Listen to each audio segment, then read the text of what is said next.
O tema da mensagem de hoje são as preocupações da vida. No mundo, principalmente esse mundo contemporâneo, nós somos meio que forçados a ter várias preocupações. São preocupações quanto à educação dos nossos filhos, preocupações quanto ao que vamos comer no dia de amanhã, preocupações sobre o emprego que a gente tem que mantê-lo, preocupações diversas que acarretam no nosso dia a dia. E nós sofremos muitas vezes por antecedência de coisas que muitas vezes não irão acontecer. São preocupações de uma doença que pode chegar, preocupações diversas que preocupam a nossa vida. Como a própria palavra preocupação já sugere, é uma ocupação prévia de coisas que ainda não aconteceram, de problemas que ainda não chegaram, e você passa toda a sua vida se preocupando de coisas que talvez nem venham a acontecer. Tem uma história que fala que um rapaz foi visitar o seu avô e esse avô dele era muito sábio. Chegando lá na casa dele, esse rapaz pergunta: avô, você tem um conselho que você pode me dar para eu levar para a minha vida? Ele disse: eu tenho algo a lhe ensinar. E esse avô fala: eu tive várias guerras durante toda a minha vida, mas a maioria delas nunca existiram. Ele percebeu que muitas das batalhas que aquele homem passou foram todas na mente dele.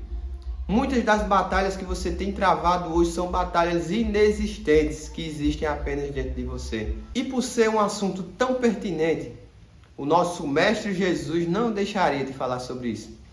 E ele relatou para os seus discípulos, e a palavra em que ele fala sobre isso é lá em Lucas, capítulo 12, a partir do versículo 22. Ele fala sobre essas preocupações da vida. Ele sabia que as pessoas se preocupavam muito sobre o seu futuro, sobre o que elas iam comer, sobre o que elas iam vestir, sobre o que elas iriam usar. E ele diz: portanto, eu lhes digo, não se preocupe com a sua própria vida. Interessante isso que ele fala, né? Chega para você e falar: não se preocupe com a sua própria vida. Ah, mas a vida é o bem mais precioso que eu tenho. E Jesus fala: não se preocupe com a sua própria vida, porque não é você que tem o poder sobre ela. E ele prossegue: não se preocupe com a sua própria vida quanto ao que comer, nem com o seu próprio corpo quanto ao que vestir. A vida é mais importante do que a comida, e o corpo mais do que as roupas. Você pode olhar Jesus falando isso e você pode se questionar: mas Jesus está banalizando uma coisa tão importante que é comer e vestir. Nós precisamos dela. É óbvio que a gente precisa comer, a gente precisa vestir. A gente precisa dessas coisas essenciais na nossa vida. Mas por que é que Jesus está falando que nós não devemos nos preocupar quanto a isso? A resposta vem logo a seguir quando ele fala isso. A vida é mais importante do que a comida e o corpo mais do que as roupas. O que foi que você fez para ter recebido a vida? Ou a vida foi de graça, um dom de Deus que foi dado por Ele, e Ele é quem controla o dia que você entra aqui na Terra, que você nasce, e o dia que você vai embora, quando é o dia que você morre. Então, se por uma coisa tão importante que a nossa vida, você não tem controle, você não pode fazer nada quanto a ela, quanto mais sobre essas coisas menores, que é o que comer e o que vestir. E se Deus, Ele provê a vida, Ele provê o nosso nascimento, quanto mais Ele não providenciará essas coisas menores, que é o que comer e o que vestir. Aí ele pede para que os discípulos observem uma coisa. Ele pede para que você hoje observe isso. Observe os corvos. Não semeiam nem colhem. Não tem armazém nem celeiros. Contudo, Deus os alimenta. E vocês têm muito mais valor do que as aves. Quem de vocês, por mais que se preocupe, pode acrescentar uma hora que seja a sua vida? Visto que vocês não podem sequer fazer uma coisa tão pequena, por que se preocupar com o restante? Eu quero que você preste atenção e não confunda o que Jesus está dizendo aqui. Ele fala para a gente olhar para os corvos que não semeiam, nem colhem, nem ajuntam nos celeiros. Jesus não está fazendo aqui uma alusão para que você seja preguiçoso, para que você não trabalhe, para que você não busque uma renda. Ele está falando e enfatizando aqui a preocupação e de pessoas que vivem em torno e em função disso. Se você perceber, se você for ler esse capítulo de Lucas, você voltar um pouquinho dessa palavra que eu falei, lá no versículo 14, ele vai contar uma parábola de um homem que tinha uma grande propriedade, e essa propriedade deu muito lucro. O homem vendo aquilo, todo aquele lucro, toda aquela semente, aquela colheita farta que ele fez, ele olha para os celeiros dele e ele vê que aqueles celeiros não vão suportar armazenar toda aquela colheita, aquela fartura que ele teve. E numa sabedoria, num lapso de entendimento muito grande que ele tinha, porque ele já era acostumado a manusear aquilo, ele fala, não vai caber nesses celeiros. Eu tenho que derrubar esses, vou derrubar esses e vou construir outros maiores para que possa armazenar. Cara muito sábio, fez o que era certo? Fez sim. Aí lá na frente ele vai falar, eu direi a mim mesmo, você tem grande quantidade de bens e está armazenado para muitos anos. Descanse, coma, beba e se alegre. Contudo, Deus lhe disse, insensato, ou outras traduções falam louco, esta mesma noite pedirão a sua alma. Então, quem ficará com tudo que você preparou? Assim acontece com quem guarda para si riquezas, mas não é rico para com Deus. O versículo 21 aqui é a chave do que eu quero falar para você. Jesus aqui ele não estava condenando que aquele homem armazenou as riquezas, que ele colocou todo aquele seu lucro naquele lugar. Ele não está condenando isso. O que Jesus condena aqui é que ele era muito rico das coisas materiais, mas ele não tinha acumulado riquezas junto a Deus. O problema todo da questão é esse. Deus nunca vai condenar você ter riquezas. Tanto é que muitas vezes as pessoas confundem aquele versículo que fala o amor ao dinheiro é a raiz de todo mal. Aí diz, então eu não posso ter muito dinheiro porque senão eu vou me direcionar para o caminho errado, eu vou ficar avarento. Mas não, ele fala o amor ao dinheiro. Quando você passa a servir ao dinheiro, você coloca a sua vida em função do dinheiro, você vive para ter dinheiro e você deixa de lado a Deus. Isso inclusive é uma questão de idolatria, quando você coloca o dinheiro como o seu Deus. Esse homem fez isso. Ele percebeu que ele tinha lá no seu celeiro colheita armazenada para vários anos. Ele depositou a sua confiança naquilo. Ele disse, agora eu posso descansar, agora eu posso comer, agora eu posso me alegrar, porque eu armazenei, eu tenho riquezas que vai me garantir um futuro próspero e de paz. Louco! Essa noite pedirão a sua alma. Ele tinha armazenado tantas coisas, ele tinha feito tantas coisas, tantos bens materiais ele conquistou, mas aquilo que realmente importava ele deixou de lado. Ele deixou ali uma lacuna aberta da sua eternidade.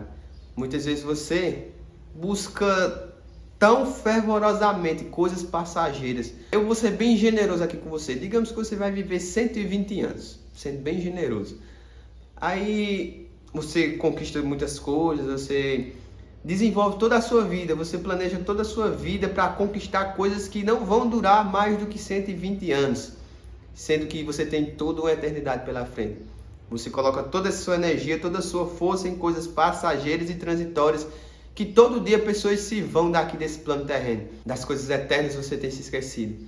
Você tem deixado de lado Deus, você tem deixado de lado as coisas que realmente importam, você tem deixado de lado a sua família, você tem deixado de lado as pessoas que você ama, para buscar cada vez mais riquezas que são passageiras, que a qualquer momento pode se acabar. A gente pode perceber como é inconstante e incerta a nossa vida. A nossa vida é como um sopro, como uma neblina. Se você já acordou cedo em um dia de neblina, você vai saber o que eu estou falando. Você olha pela janela e dá aquele nevoeiro, aquela neblina que você não consegue ver mais de 2 metros na sua frente. Mas quando o sol vai se levantando, aquela neblina some que você nem percebe como foi que ela sumiu. Assim a sua vida. Também a sua vida é como uma folha no vento, que o vento leva de um lado para o outro, joga para onde quer. Nós não temos controle sobre ela. Mais uma vez eu reforço. Não quero que você deixe de lado os seus sonhos, seus planos e projetos. Mas não seja esse o pilar de felicidade na sua vida, não seja isso o pré-requisito para que você tenha uma satisfação, para que você possa viver abundantemente. Aquele homem confiou a sua alegria, o seu descanso nas coisas materiais.